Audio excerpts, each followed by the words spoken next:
नमस्कार, मैं हूं संजय शर्मा। आप देख रहे हैं 4 PM गुजरात। गुजरात लॉबी परेशान है, हताश है। हरेन जोशी की जिस तरह से खबरें आई हैं, उसने पसीने पसीने कर दिया है प्रधानमंत्री कार्यालय को। प्रधानमंत्री का सबसे ताकतवर अफसर, उस पे इतने गंभीर आरोप और आरोपों की सफाई में ना बीजेपी कुछ कहे ना पीएमओ कुछ कहे, तो कुछ गड़बड़ है। वरिष्ठ पत्रकार हैं शीतल पी सिंह जी, मैंने उनसे बातचीत की है। रोचक बातचीत है, उनके पास लेके चलता हूँ। आपसे रिक्वेस्ट है, 4 PM गुजरात को सब्सक्राइब करिए, ज्वाइन करिए। सुनते हैं क्या कह रहे हैं शीतल पी सिंह जी। 4 PM में बहुत बहुत स्वागत है आपका शीतल सर। बहुत दिनों बाद आपसे बात करने का मुझे सौभाग्य मिल रहा है और मैं आपसे जानना चाहता हूं कि पिछले 24 घंटे से देश भर में एक चर्चा है, एक नाम की, हरेन जोशी।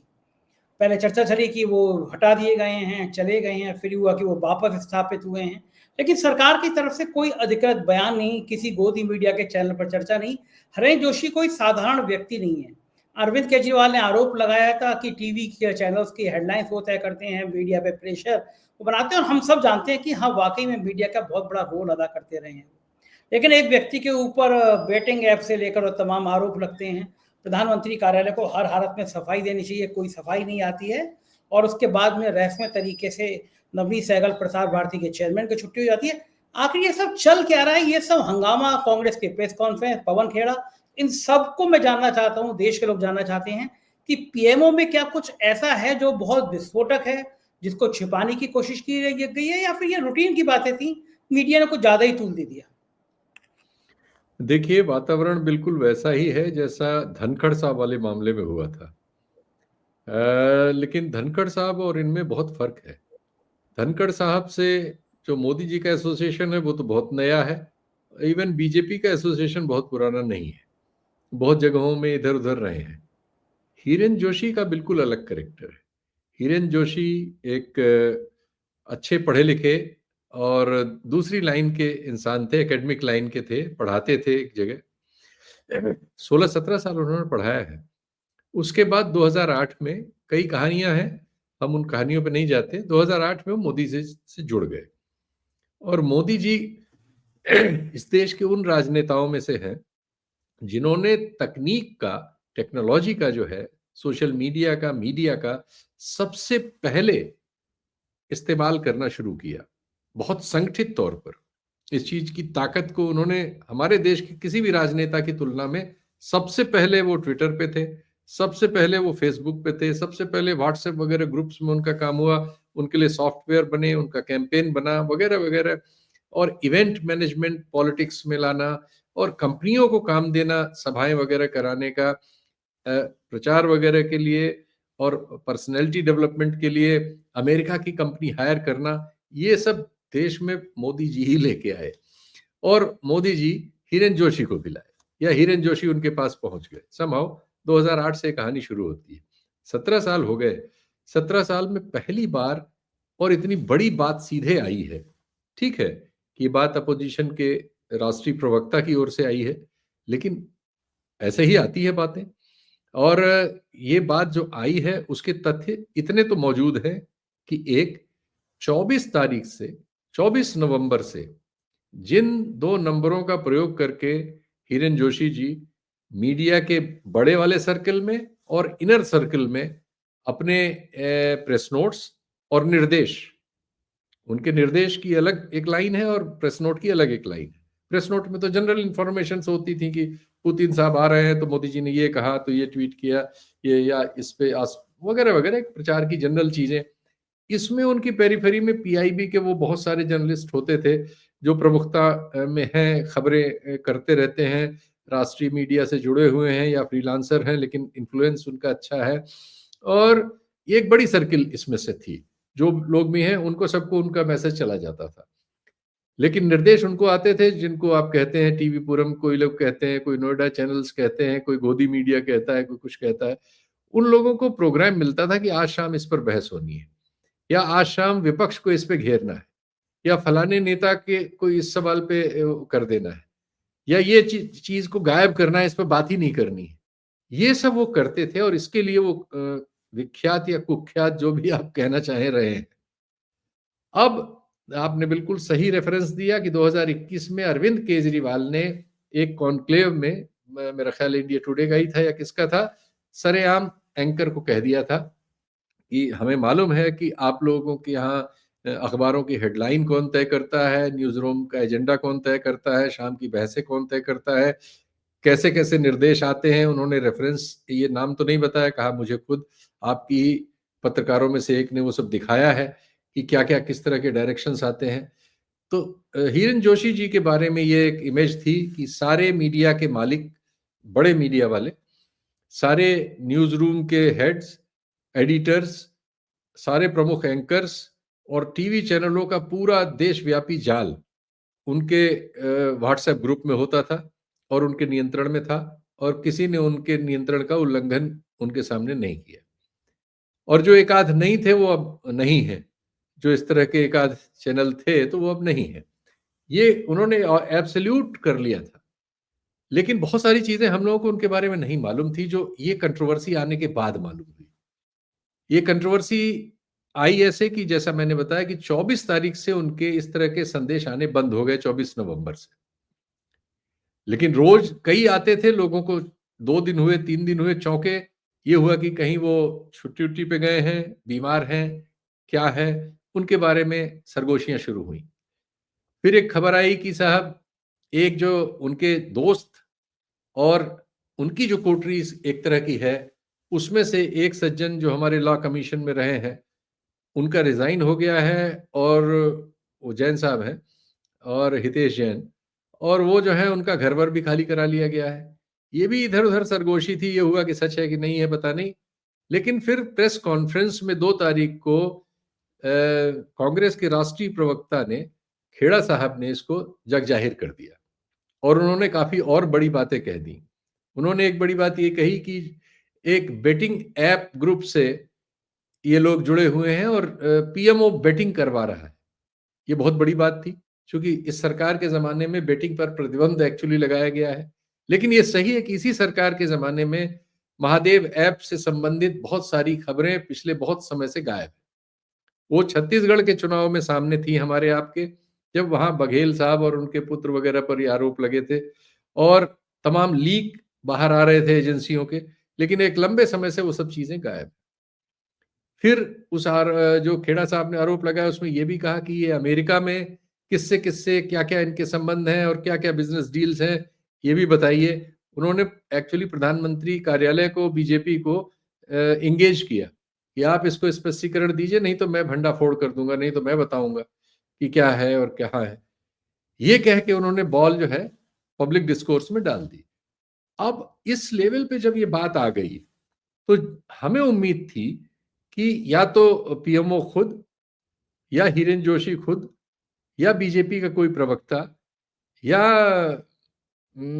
अगर ये सब भी नहीं तो एक जो एंकरों की फौज है जो उनके कहे पे ट्वीट किया करती थी और एजेंडे लिया करती थी, जिसको अल्ट न्यूज के जुबैर ने दर्जनों बार एक्सपोज किया है कि एक ही तरह का, एक ही भाषा का एक ही तरह की कंटेंट एक साथ एक गोदी मीडिया के सारे चैनलों के एंकर ट्वीट किया करते हैं या वैसे पत्रकार ट्वीट किया करते हैं या उससे मिलती जुलती करते हैं या उनके इन्फ्लुएंसर्स करते हैं। एक पूरा पूरा ग्रुप उन्होंने दर्जनों बार सेम लगा के दिखा दिया है और इसलिए अब उसमें कोई छटपटाने या छुपने की कोई जगह नहीं है। तो ये तो सही है कि इस तरह के निर्देश आते थे, ये भी सही है कि उनका पालन होता था और ये इसके सबूत उपलब्ध है कि उनका पालन होते हुए दर्जनों बार लोगों को पकड़ा गया है। इतनी बात तो सही थी, लेकिन इस मामले में एकाएक खामोशी छा गई। हालत ये हुई कि जो हमारा राष्ट्रीय मीडिया है और जो नोएडा में चैनलों की पूरी पात है, किसी में एक टिकर पे भी खबर नहीं चली। यानी देश के सबसे बड़े विपक्षी दल के, मान्यता प्राप्त विपक्षी दल के राष्ट्रीय प्रवक्ता का इतना बड़ा रहस्योद्घाटन जो पीएमओ के बारे में है, वो टिकर पे भी नहीं आया। आज तक उसमें से कुछ नहीं आया। इक्का दुक्का कुछ इधर उधर के लोग इसकी सफाइयां दे रहे हैं, जिनको क्या कहा जाए, लेकिन वो अभी ढंग से सफाई भी नहीं आ रही। इसी बीच एक और बड़ी घटना हो गई। हमारे उत्तर प्रदेश कैडर के एक बहुचर्चित ऑफिसर जो लगभग सभी मुख्यमंत्रियों के कार्यालय में प्रिय माने गए और बहुत लोकप्रिय रहे हैं पत्रकारों वगैरह में भी, और जो प्रसार भारती के इस समय प्रमुख थे, एकाएक उनका इस्तीफा भी आ गया।